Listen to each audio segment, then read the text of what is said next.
ये कहानी है थायनकाडु जंगल की, जो कि कोम्बाटर से 50 किलोमीटर दूर पड़ता था, जहां पर आज से 20 साल पहले एक कबीले में कुछ लोग रहते थे जिन्हें कन्नागर के नाम से जाना जाता था। वो लोग एक मेला में शामिल होते हैं और एक देवी का पूजा करते हैं। अचानक पूजा करने के बाद वहां पर एक खाई होता है और सभी लोग खाई के अंदर कूद जाते हैं। क्या वजह होगी वो खाई में कूदने की? आगे हम एक पेड़ को देखते हैं जिसके अंदर से एक राक्षस बाहर निकलता है। 20 साल बाद यानी कि प्रेजेंट में थायनकाडु जंगल के पास में हम कुछ पुलिस वालों को देखते हैं, जिसमें हम सत्या, कैथी और इरफान को देखते हैं जो जाकर एक इंजर्ड हाथी को बचाते हैं। हालांकि वो तीनों इस जंगल की हिफाजत के लिए होते हैं। अंधेरी रात में जंगल के बीचों बीच हम एक आदमी को देखते हैं जिसका नाम रोबोट होता है और वो जंगल के बीचों बीच आगे की तरफ बढ़ रहा होता है। फिर अचानक से उसके पीछे से एक दानव आती है और उसे खत्म कर देती है। अगली सुबह इरफान, सत्या और उसके साथ एक दूसरी लड़की जिसका नाम पुनीता होती है, तीनों जंगल के बीचों बीच आगे बढ़ते हुए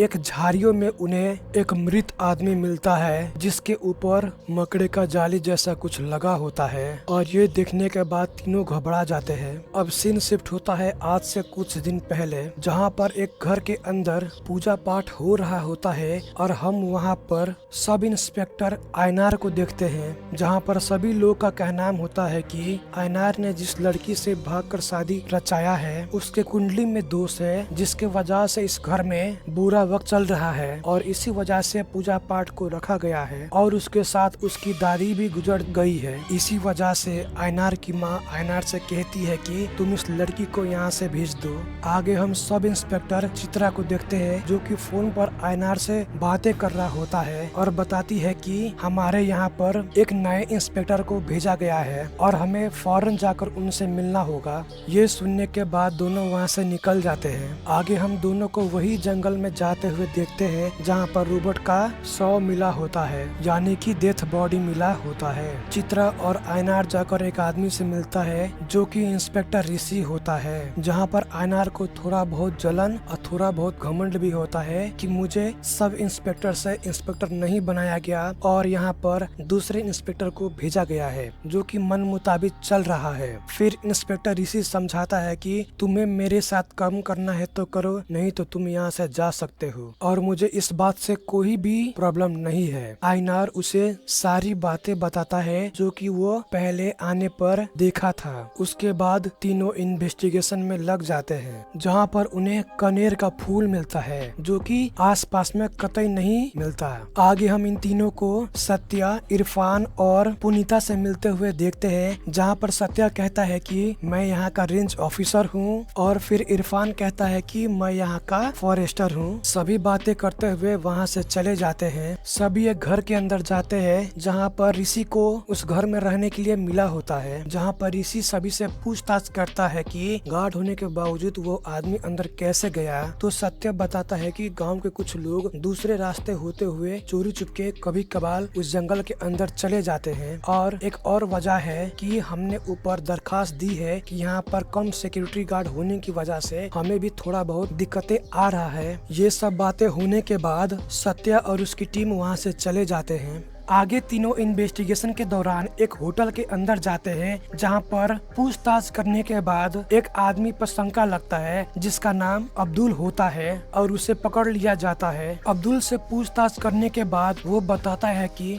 मैं उस रात रोबोट के साथ जंगल के अंदर गया था, पर किसी वजह से हम दोनों अलग हो गए और हम वहाँ पर वनराची को देखे जो कि जंगल का आत्मा है और लाल साड़ी में लिपटी हुई थी, जिसके सिर पे कई सारे सिंग थे। आगे हम दो लड़की को जंगल के अंदर जाते हुए देखते हैं जो कि दोनों फॉरेस्ट गार्ड होते हैं, जिसमें एक कैथी होती है और दूसरी सिल्वी होती है। अचानक सिल्वी एक ट्रैप में फंस जाती है और उसका पैर उसमें जकड़ जाता है। फिर वहाँ पर उसे एक राक्षस दिखाई देती है जो कि वनराची होती है। अब सीन शिफ्ट होता है दूसरी जगह पर, जहाँ पर हम कुछ पुलिस ऑफिसर को आपस में बातें करते हुए देखते हैं, जहाँ पर वो एक इंस्पेक्टर के बारे में ये बताता है कि उस उसे एक आंख से नहीं दिखाई देता तो उसे हम कैसे पुष्टिंग करें। आगे हमें मालूम पड़ता है कि वो आदमी कोई और नहीं, वो आदमी इंस्पेक्टर ऋषि है। अगली सुबह सत्या और उसकी टीम कैथी से पूछताछ करते हैं, जहाँ पर कैथी बताती है कि मैंने कल रात को बस एक परछाई देखी थी पर मैं कंफर्म नहीं हूँ कि वो वनराची था।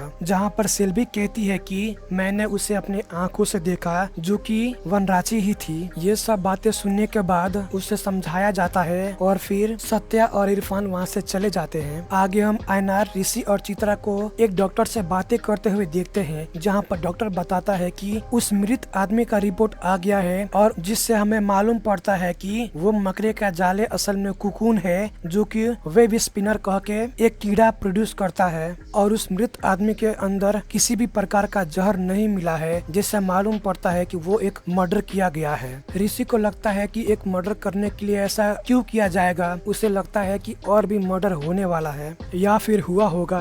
ऋषि जाकर वहाँ के डीएफओ से मिलता है, जिसकी मदद से उसे मालूम पड़ता है कि आज से 5 साल पहले वैसा ही एक मर्डर हुआ था जिसका नाम बाला है और वो एक लॉरी ड्राइवर है। और खास बात तो ये है, जब हमें उसका शव मिला था वो एक बड़े से जाल यानी कि कुकुन में लपटा हुआ था। आगे हम सेल्वी और कैथी को देखते हैं, जहाँ पर सेल्वी बताती है कि मैं इस जगह को छोड़कर जा रही हूँ और फिर वहाँ से चली जाती है। आगे हम कैथी को एक चर्च के अंदर देखते हैं और आगे जाकर मदर लेना से मिलती है। हालांकि वो उनके एक गार्जियन सम्मान होते हैं। ऋषि और आयनार जाकर एक आदमी से मिलता है जो कि बाला का ससुर होता है। वो बताता है कि बाला जो मेरा दामाद था, एक अच्छा ड्राइवर होने के साथ उसके पास अच्छा वर्किंग कंडीशन में ट्रक था, पर फिर भी उसके साथ हादसा हो गया। जहाँ पर बाला का पत्नी बताती है कि एक्सीडेंट के 1 हफ्ते पहले उसके साथ कुछ बुरा हो रहा था, जहाँ पर उसे बड़े बुरे सपने आ रहा था, जिसके वजह से वो थोड़ा बहुत घबरा रहा था। आगे हम ऋषि को अपने कमरे में देखते हैं, जहाँ पर वो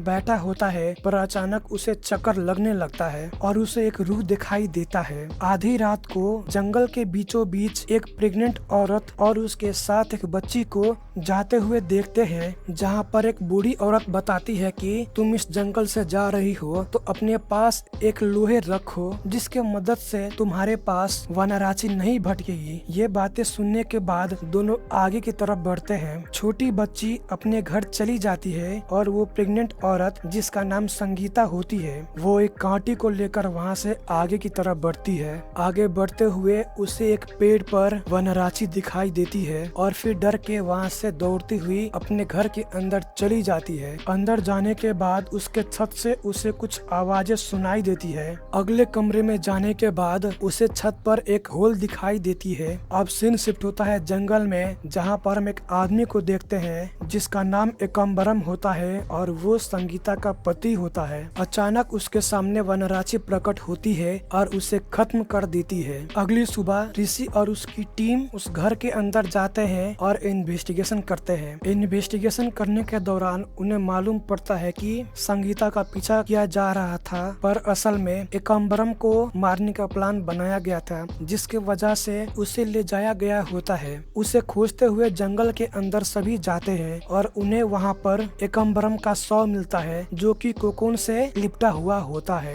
उसे लाकर ऑब्जर्वेशन करते हैं। फिर अचानक से उसके अंदर से कुछ कीड़े बाहर निकलते हैं। उस कीड़े को रिसर्च करने के बाद मालूम पड़ता है कि वो कीड़ा असल में वेब स्पिनर है, जो कि प्रेइंग मैंटिस फैमिली से बिलोंग करता है, जो कि बेस्ट सिल्क प्रोड्यूसर होता है, जिसे हम कुकुन कहते हैं। तीनों डीएसपी साहब के पास जाते हैं, जहाँ पर बताता है कि ये मर्डर एक आदमी का काम नहीं है, कुछ ग्रुप मिलकर ये काम को अंजाम दे रहे हैं। ऋषि को लगता है कि अभी तक जो 3 मर्डर हुआ है वो तीनों मर्डर एक ही ग्रुप के दलों ने किया है। आगे हम एक औरत को देखते हैं जो कि अजीब तरीके का डॉल बनाती है, जिसका नाम मंगाई होती है। हालांकि वो डॉल एक बच्ची को देती है, पर उसका माँ उसे वहाँ से ले जाती है। उस बच्ची और उसकी माँ को हम एक घर में देखते हैं, जहाँ पर हम उस कमरे के अंदर उस बच्ची के साथ वही डॉल को देखते हैं जो कि हमने दुकान पर देखे थे। अजीब बात तो ये है, वो डॉल इस घर में आई कैसे? आधी रात को उस बच्चे की माता पिता सोए होते हैं, पर अचानक उसकी माँ को कुछ आवाजें सुनाई देती है, जिसके वजह से दोनों बाहर देखने के लिए जाते हैं, पर उन्हें वहाँ पर पर कुछ नहीं मिलता और वापस आने के समय में उन्हें कुछ डरावनी आवाजें सुनाई देती है, जिसके वजह से दोनों अपने बेटी के पास जाते हैं। फिर वहाँ पर उसे कुछ अजीब तरीके का डॉल दिखाई देती है, यानी कि गुड़िया दिखाई देती है, और उस बच्ची का पिता